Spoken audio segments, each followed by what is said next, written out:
মন, হ্যাঁ তোমার মন যে জায়গায় বলবে, তোমার ব্রেন যে জায়গায় বলবে, তুমি ঠিক সেই জায়গায় ফোকাস করতে পারবে। এর চাইতে ভাই তুমি যদি আজকে আমরা যদি আজকে যাওয়ার পরে আজকে বা কালকে ভিডিও দিই, সবচাইতে মনে কষ্ট পাবে হচ্ছে তোমার যে মাহফুজ ভাই।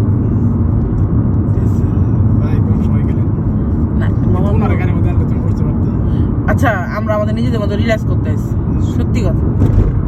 উনি নিজে আলাদা ড্রাইভ করে আসতো না, উনি আবার একটা গিফট আসছে। হ্যাঁ ওনার বউ থাকলে নিয়ে আসতো, সত্যি কথা। সে তখন আসলে মানাইতো, সে তখন আসলে মানাইতো। তখন হলে আমি কইতাম বউ থাকতো তাহলে কইতাম যাবো যাবে নাকি। ঠিক আছে, বউ থাকলে আমি তোমার হয়তো বলতাম, আমার ওনার কথা মাথায় আসতো। যদি মুক্তার কথা মাথায় আসতো, আমাদের কারণ হচ্ছে মুক্তার হলো ফ্যামিলি, তাই আমি চেপে থেকে বাংলাদেশে রাস্তার উপর খাম্বা করে, রাস্তার উপর খাম্বা করছে। আমি পাশ থেকে দেখতেছি তো আমার মনে হচ্ছে ওরা রাস্তার উপর খাম্বা করছে। আমি আমেরিকে ফার্স্ট দেখছি এরকম রাস্তার উপর বানি থাকি, রাস্তার উপর খাম্বা করছে, যে না পাকে একটা করে খাম্বা হয়েছে ওরা। মানে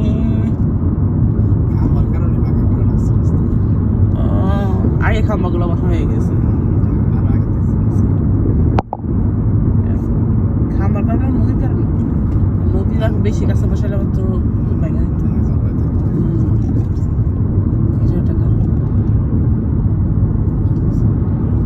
যার এখানে তো রেগুলার আসে, যে মন খারাপ লাগলে চলে আসে।